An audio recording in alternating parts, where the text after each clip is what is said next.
He's like a black man finding lotion. Like, yes. Oh. But now I'm glad I saw that because now I have a good analogy. You know, if I'm trying to explain to people the value of lotion, like, listen. What? Lotion is for a black man what chapstick is for a white man's lips. Like, we need it. You like, seen it. It's crucial. I get it. I understand. It's struggle. important. The struggle is real. Well, stay moisturized. I usually have some in the I usually have some in my backpack. Right. So I have some in the drawer over there. I have some in the Jeep and everything. Well, it wasn't in that drawer. Yeah. And I didn't ride the Jeep. So. Oh, I was wondering. I was like, I don't see his vehicle out here. Yeah. Oh, but you one-wheeled out. I one-wheeled. Nice. So luckily, there was chapstick in the backpack. So I was like, And it could not even be that dry, but then it like annoys you. You're like, oh, shit, I need some chapstick. My hands, I understand. Yeah. So we are recording. We're live on 14 different platforms. Welcome. Across the world. Wonderful. About time. I've been waiting for you guys. So let's do your live recording, Adeshile. However you want to open that up and whatnot. And I'll cut this part off the beginning, but yeah. Welcome to Life According to Adeshile. In this episode, we will be discussing a new book that I have coming out. I will actually be interviewed during this episode. So, listen in. Thank you. All right. So this is Kevin. For those of you not watching the video. Kevin, Chucky. Yeah. Adetokunbo likes to have me on here every once in a while just to stir him up a little bit. Yes, sir. And man, thanks. And I'm like, watching you do this is crazy. But, so yeah, hand me the book. Oh, yeah. Absolutely. Absolutely. So Moonwatch. Yes. Tell me so Moonwatch is the first of how many?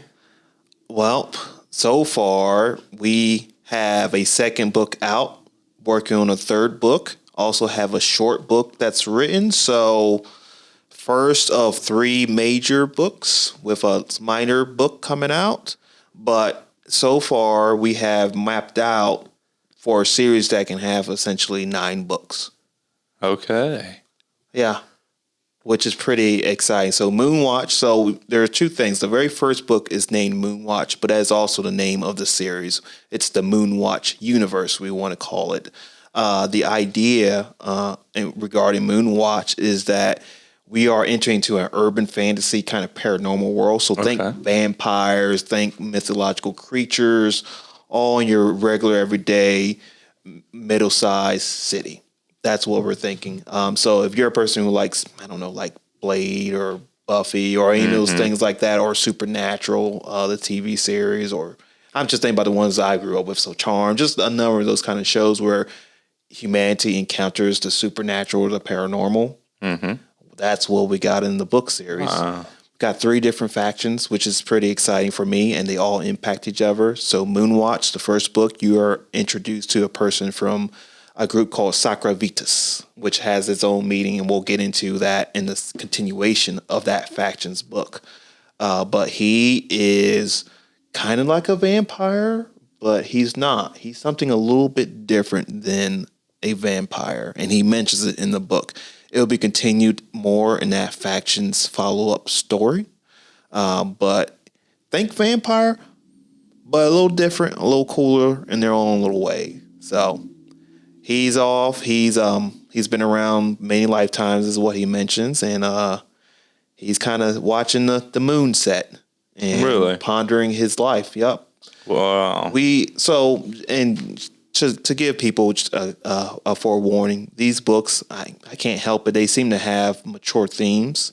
So know that if you're interested, know that we'll probably talk about some mature themes here. Nothing too crazy, but just be mindful. So he is a being that has been around for a long time and contemplating his potential end and welcoming what that may or may not mean. So there's some life considerations there.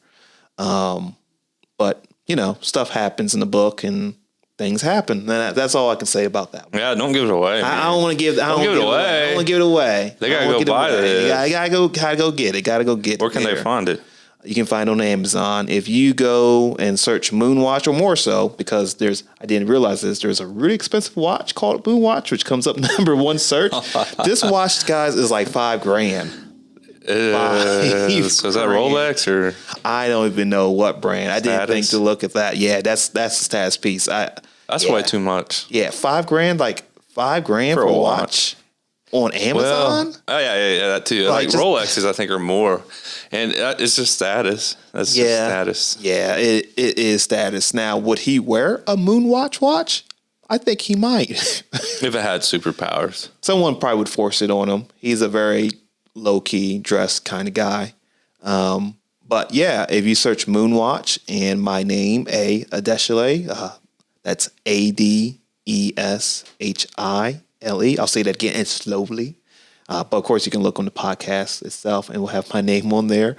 But if you search for my author type page, basically and then Adeshile, Adeshile,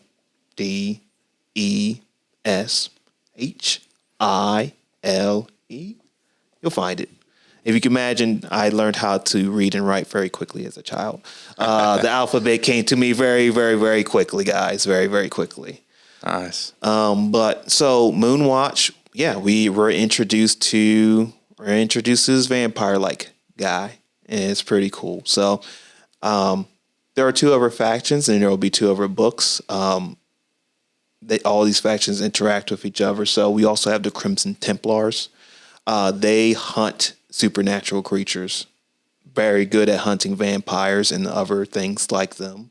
That's what they're good at. So we get to meet up with some people from that faction. And then the third group we have is called the Sons of Lilith, or Soul. Wow. Yeah. So how do you even, I guess, I mean, I'm creative, but how do you come up with a fiction book? How do you come up with these ideas? Like, what motivates you or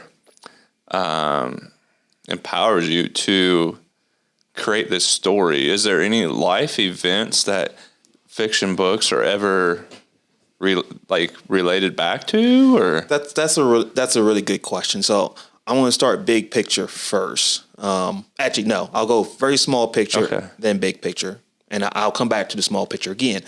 Small picture, I can use a prompt. I can use a picture. I can use an idea. I can throw some words together and get a title.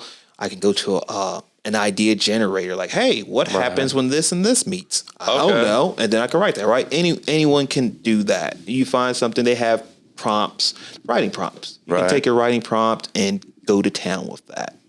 Period. Right. So you don't think you're creative. You don't think you can write like a fiction book. You can.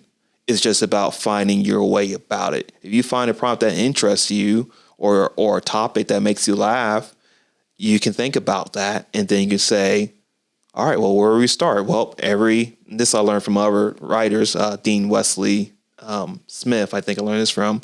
You put characters in a situation, you go into their head, and then you just keep on going. They experience the world with their own feelings and their own thoughts and their own approach to things. Someone can come in here and be like, "Oh man, it's so drab and gray. I don't even know if I want to record. I'm so tired." And right. Someone else could come in here. It's like, "Man, look how light it is. Look, I can look through all these windows. This is cool. I can see my own reflection. Look at me. I'm looking pretty good right now. Like, look at this cool setup. This, that, and the other."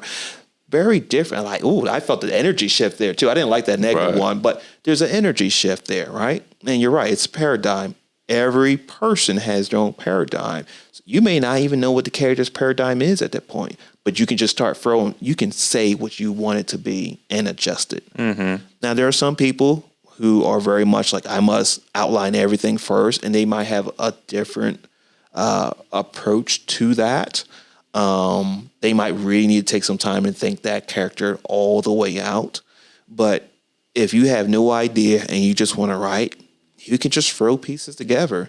You you can think about certain behaviors you've seen or how people respond in certain settings and draw a little bit from that. Right. And that kind of goes back to the larger picture there.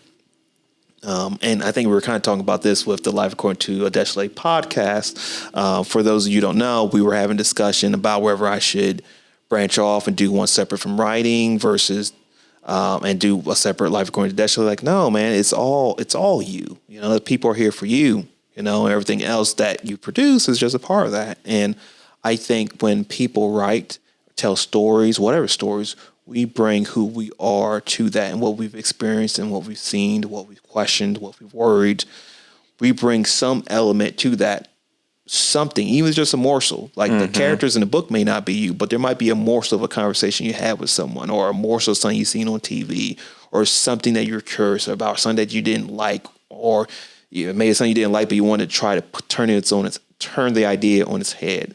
You bring all of you to your writing, and that morphs your writing. That changes the story. You can give me and you the same prompt, and we'll write different stories, even if we have similar interest.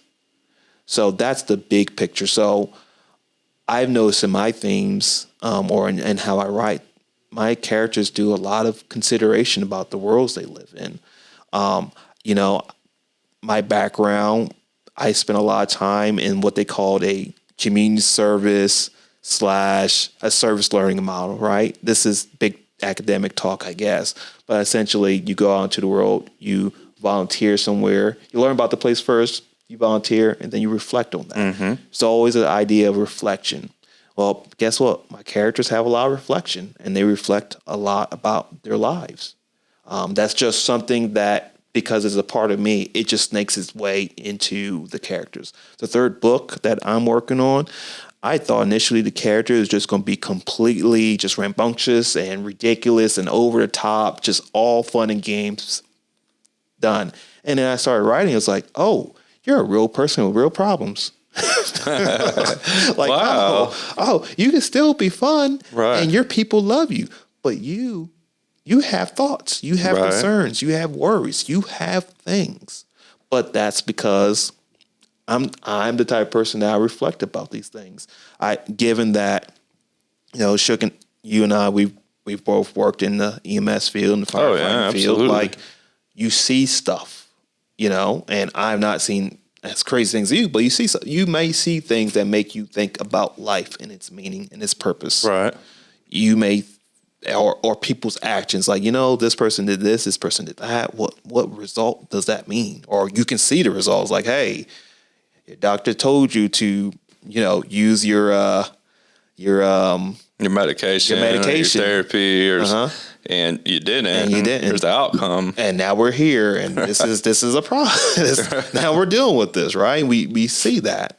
But so my characters, I don't even know all the ways in which I influenced that writing, but the pieces of me, those things somehow get throughout the line, throughout it. I was just always curious how the fiction books are written. Like how authors come up with the ideas. Right. Yeah, I think when it's not like real life. But so what you're kind of telling me is it does kind of connect to real life situations in a way, or moments in life. Right. It may not directly. It's just, like I say, it could even been as simple as you watch the movie and you're like, oh, that's cool. Right. And that echo of that story, something about that story stuck with you somehow, some way. Gotcha. And then it shows up. But then you are then actively creating the story. So you're writing what you find interesting at that point. And it starts to come to you, I think. Now, mind you, this is from me, this is my perspective, and also I'm what they call a smart man. Oh, thank you. I appreciate that. I'm an intuitive writer, so I kind of go with what comes out. Some people, they cannot write like this. They need an outline. Everything has to be completely outlined from the start, and that's okay. Some people say intuitive writers outline more than anyone else because they write stuff and then they go back and fix everything the way it needs to be. Oh, wow. You know, so it all depends on the person. I'm just saying, as a person who came to this new, I've spent years because of school writing fiction, writing papers. Like, I know how to do that. Not saying I know how to do it well, but I know how to do that. I know how to do that. But writing fiction was new to me, and I tried to do an outline. I tried so hard, so hard. And I'm somewhere kind of in between. I'll get pieces and ideas, and then I'll just branch off from that. Sometimes you get to a point in your writing that the characters do stuff you weren't expecting to happen. So is that kind of, okay, so I'm looking at like a timeline. Yeah. So instead of putting, he was born this day, and then he got his first job this day, you just start writing, because and then you go back and fill in the gaps, it would be hard, because I can see what you're saying. Yeah. So I just kind of, I'm kind of in between. So I think of one of my favorite teachers, because I've only read one of his books, which I liked a lot, but one of my favorite teachers on writing, Brandon Sanderson. And there are people who like fantasy stuff. They love him. He does very, very, very well. Very well. He has a whole class online about how to write fiction. He was teaching at some college and decided to record it all and post it online so people could watch and learn. Very, very good. Worth the time. And he has a mixture of outlining and writing characters too. He will figure out what type story he wants. Like, do I want a heist story? Think like Ocean's 11, right? Mm-hmm. Or do I want? I think kind of Need for Speed might be kind of in there somewhere too. Do I want that? He'll figure out what the plot points are. Like, what are the main things that happens in this type of story? What are the main steps? We get a random group of people who have different skills, that have different personalities, and we throw them together and we give them a problem, and then eventually they come up to these different problems, and then they figure out, and yay. So he'll figure what that out is. He'll write down the plot points that he's thinking. He'll write down some things about the history of the culture, and then he'll figure out the characters as he goes. So he's kind of in between, because sometimes he'll start writing a character like, this character doesn't fit for the story, and adjust or change or whatever, but he'll get the right character. So some people figure out their whole character well in advance, but it just depends. It depends on the person. That's crazy. Yeah. That's pretty cool. I think one of the biggest lessons I learned from Dean Wesley Smith. He's very big into writing to the dark. He's a very prolific. He's written hundreds of books. Like he's written additional books for like Men in Black, for Star Trek, so he's doing okay, And he writes like an intuitive writer, and I think him and his wife, they both write similar way. They're like, you gotta trust that story, because you've been told stories since you were born. Probably even before, if people were talking to you while you're in the womb. You've been told story your whole life, so story. It's just getting it out there and refining it. And I know I should be talking a lot more about my book and my process, but I think I just want it's good to know it's good to know how you're thinking and what you're thinking. So me, I'm so audible. Yeah. Oh, yeah. I like some audible. And YouTube and everything else. So I'm going to make sure we have versions of that coming out up here. Yes. But I do a lot of cover reading, so I'm really impressed with the cover. But explain to me. So this tagline is sticking out. There is no retirement in death. Yes. So what is the story behind there is no retirement in death, or the philosophy to this? It's in the story. You're not going to give it to me. It is a line. You're not going to give it to me. It is a line. You're going to make me read it. Well, luckily, this thing's only 70-something pages, and I already ordered a copy off Amazon. I appreciate it. I'm going to need you to autograph it. But absolutely. Absolutely. So I'll read the paperback. Yeah. Okay, when it comes in. Got you. And guys, this first book, I am very proud of this. I know it may only be 70 pages or so, but it's hard if we get right into it. but also it's an introduction to the world. Because I want you guys, if you're interested in following the series, I want you to get a sense of like what's going on in the world, period. So you'll see some things that aren't accustomed to, you don't see in everyday vampire books. So I like it. That's cool. So yeah. Okay. Anything else you want to add? What else do I want to add? The kind of the story that started the book, really. One of my friends, we were talking about doing some collaborative writing before, and he had an idea, I guess, about this. So he had 6 images. He was like, all right, what we're going to do is we're going to write some poetry for one of these. Mm-hmm. And I was like, I don't really want to write poetry. It's like, all right, you can write some short prose. So I went ahead and wrote the short prose for that. And thanks to him, that first scene I got, which is essentially the first chapter, just even more reduced, the whole book came, and then the whole series came. Okay. So this, I mean, for the listeners, note that I have an epic fantasy book that is over 160,000 words I'm editing through, which is, I don't know, 400 pages normal size book or so. So I had not planned to start the Moonwatch universe. That was nowhere in my mind at all.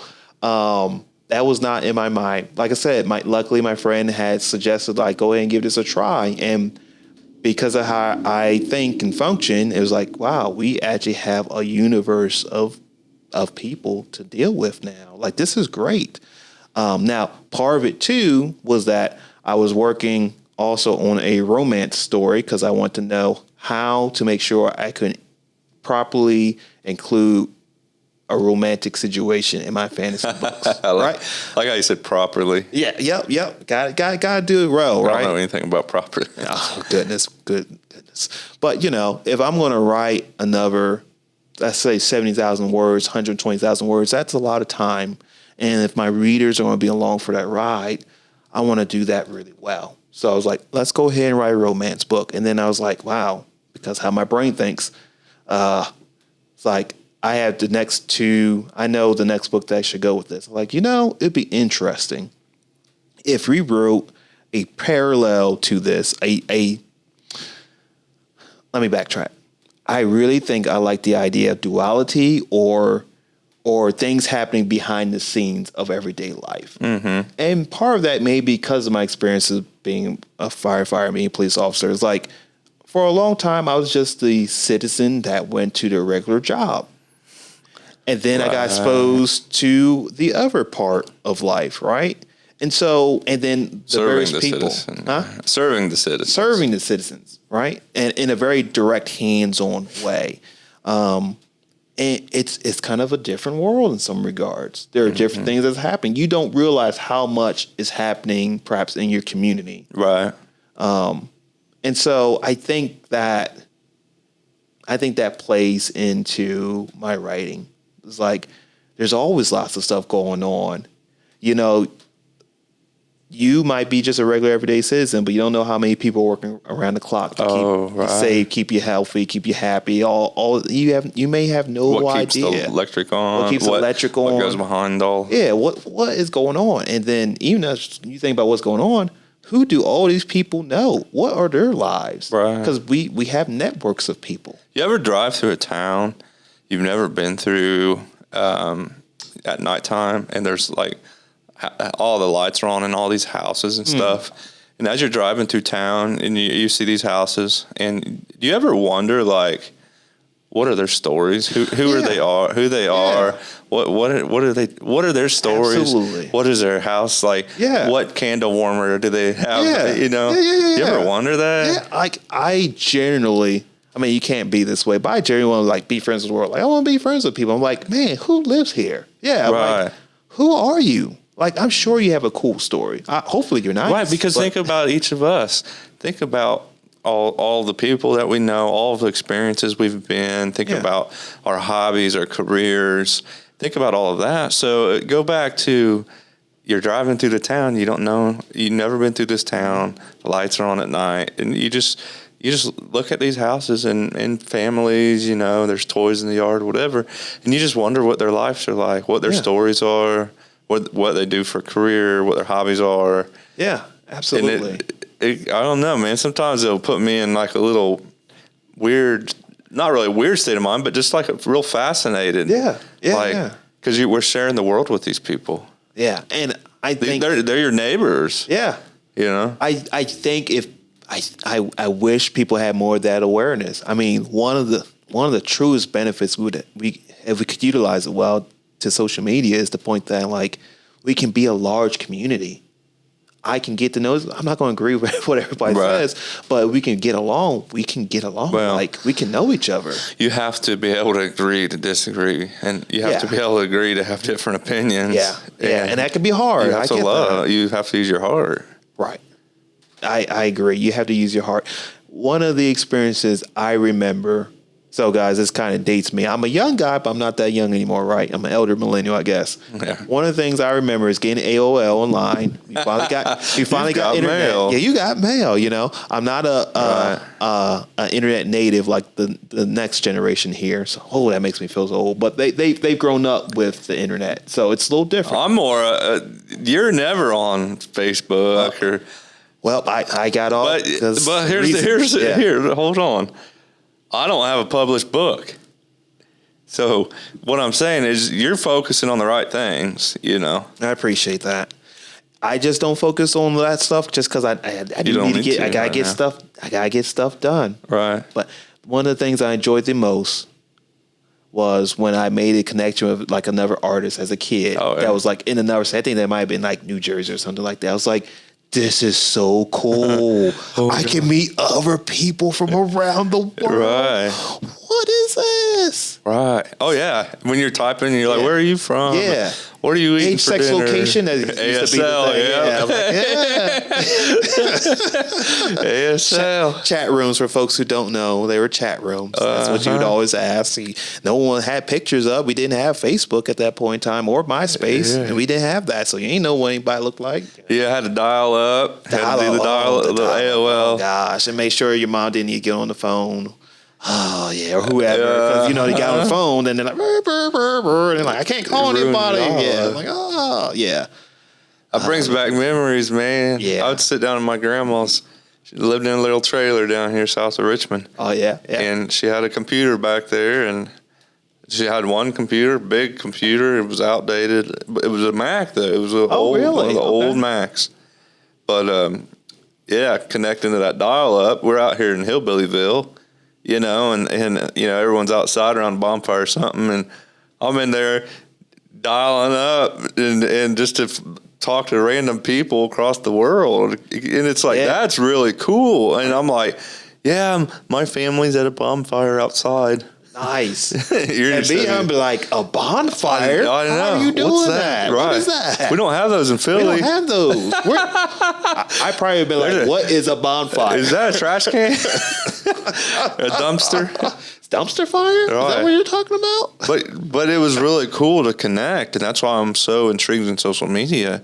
And again, going back to driving through cities you don't know people, I always thought it would be so cool to have a Facebook app, but it's not Facebook, that stays local to your area. So, you know how you have a news feed. Mm-hmm, mm-hmm. You would post to the news feed on this app, right?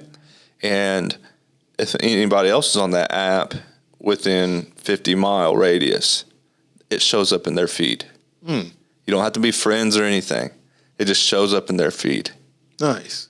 I thought that would be so cool because you're not friends with these people, but I just think it would be really. Yeah. And then you can connect and be a friend with that person.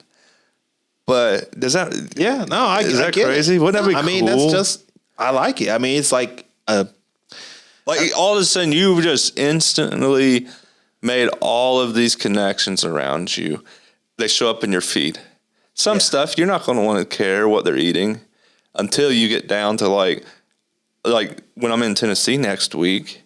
If I didn't know anything about the Apple Barn restaurant, then they weren't already liked on my social media, it would all, under that plan that I just pitched, it would show up while I'm scrolling.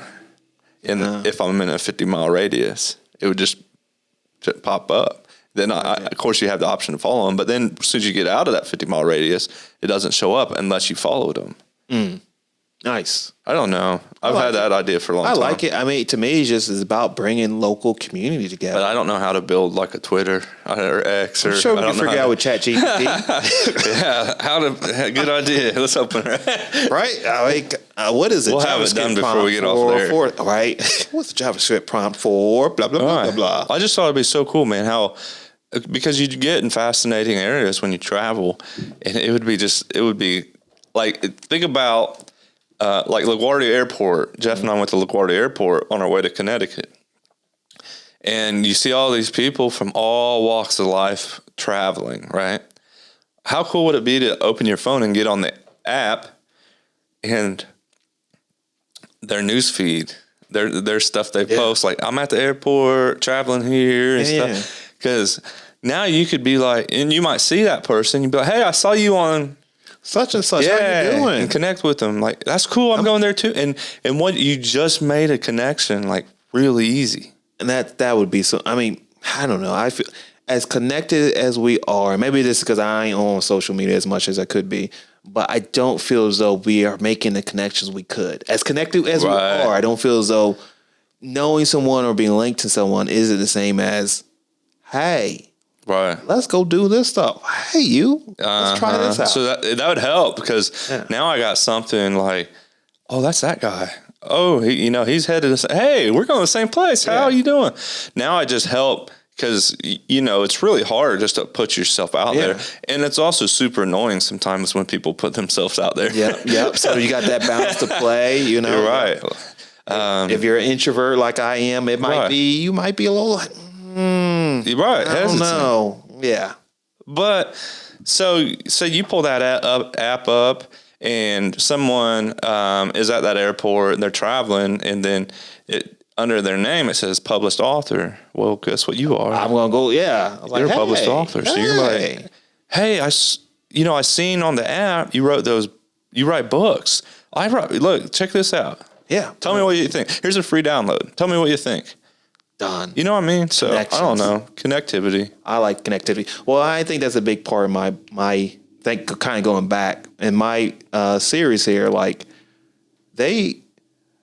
people's actions have an impact on each other. Mm-hmm. Things I hope will continue to build up even more in time. But like reading the first two books, you'll see like, oh wait, I see what you just did there. And then when you start getting the third book, you're like, oh, I really see what you're doing there. So when is all three out? Released? I am hoping that the third book is out no later than the end of November. Ideally, I want to get it out before October is out, but I can't guarantee that right now because I think I'm only a third of the way in. I am doing so.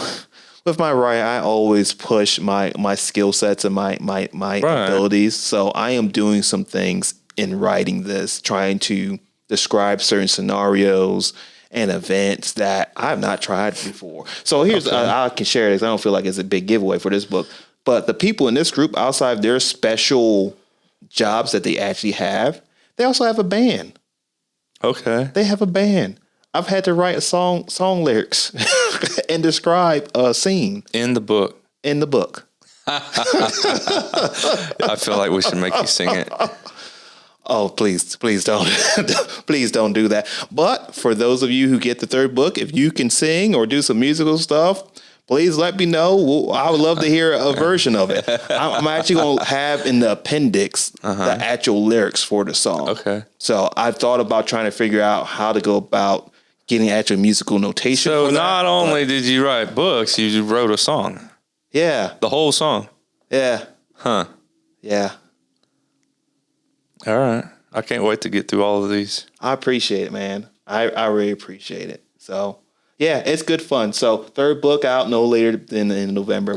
We're gonna need a musician. up Yeah. here to do that. Yeah, we're going. We got a few. Need it. So Awesome. is it more like acoustic? It could Rap, be acoustic. hip hop.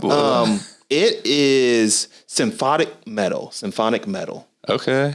So the easiest example that people might remember is like, remember a group called Evanescence? With Yeah. Amy Lee? Yep. So it's Think like that. it's similar to that. Yep. The other group you can think of, which not as many people might be aware of, but it's a group called Nightwish. They had an operatic singer, and they had kind of metal heavy chords in the background. Okay. And Within Temptation. So there are some group models, and they actually get mentioned in the book itself. Because, they're comparing singers and stuff like that. But yeah. Very cool.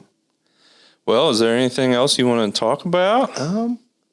Well, I should also say that the second book is out. So Okay. I know we're talking about Moonwatch Book 1, but the second book is actually out on Amazon right now. And what is that one? That one is called Shadows of the Hunt. We are introduced to the Crimson Templars. They are the people who fight and hunt the baddies. And right now we're going to engage with a Templar who has been working in the field for a long time, and they have questions. Okay. They have many questions. So they can grab Shadows of the Hunt on Amazon. Grab Shadows of the Hunt on Amazon. Yep. Love it. And then the third one, A Fury Tale, will be out soon. So yeah, I like connected stories. I think you guys will enjoy this. And I guess the last thing I was going to add is that I think my experience of also being in so many different groups of people, I really get to see like, hey, let's make sure we include this group, or let's include that group, right? And what happens in this group's world here. So I think that really shows. I'm always the weird one in any situation. So no, you're not. You're the weird one. I thought I was the weird one, bro. I guess we're just a weird crew. I thought I was the weird one. So Moonwatch, guys, check it out. It's all one word, Moonwatch. Adeshile is part of the Moonwatch universe. And yeah, thank you guys so much for listening. So, Shook, anything else you want to ask me? You're actually the interviewer. You're running the show. I'm appreciative. And it's funny. The show for me. It's your show, and I'm interviewing you. So this is a little backwards. But if it wasn't backwards, then it wouldn't be us. Hey, but you know what? You have your own podcast. So think about your podcast. Tell us what the name of your podcast is. Unmasked. The power of vulnerability. Power of vulnerability. So one of the things I wanted to say about being vulnerable, I almost forgot this because I thought about it a couple of days ago. Writing a book and putting it out there is a very scary thing to do, to be honest with you. It really is. Anything you freaking do in life. I said freaking because it's your show. But anything you do, you're opening yourself for criticism. Yeah. And that's scary, guys. I mean, I'll be honest with you. It was like, I had multiple ideas, about my book and putting it out there. And I felt a little uncomfortable about even like really pushing it. Part for vulnerability. And that part is like, man, all you can do is do what you can do. If people want to judge you for what you do, hey, all you can do is the best you can do in life. Oh, yeah. Get better. Oh, do your best to get better. So thankfully, Shook was like, let's do this interview. We got you. I was like, good. I know he'll help me to talk through this stuff here and talk about the book. So it's okay to be vulnerable. It's okay to put out your skills and your abilities and talents out there. You have to. And you have to suck at the very beginning. Yeah. You have to like. And you might find out, guess what? You don't necessarily suck. Right. You might find out, hey, you don't suck. And it goes back to that other thing I was talking about in the beginning. We all bring a little element of ourselves into what we craft. And so that's probably part of the reason why we were worried about being rejected by criticism. But that part may really benefit someone else. So stories can speak to people who may feel as though their story isn't being heard sometimes. Correct. Sometimes it's just a laugh, but I needed that laugh. Sometimes like, I understand that feeling and I'm glad someone else could share that to the world. I get it. So be you. Be you. Oh, yeah. So I think that's all I got. Wrap it up then. Oh, everyone. Thank you for hanging out with Shook and I, or Kevin Shook, Global Media Enterprise. Thank you for hanging out with us, and we'll see you on the next one. Bye-bye. Cool. Oh, go set her down. Thank you, sir.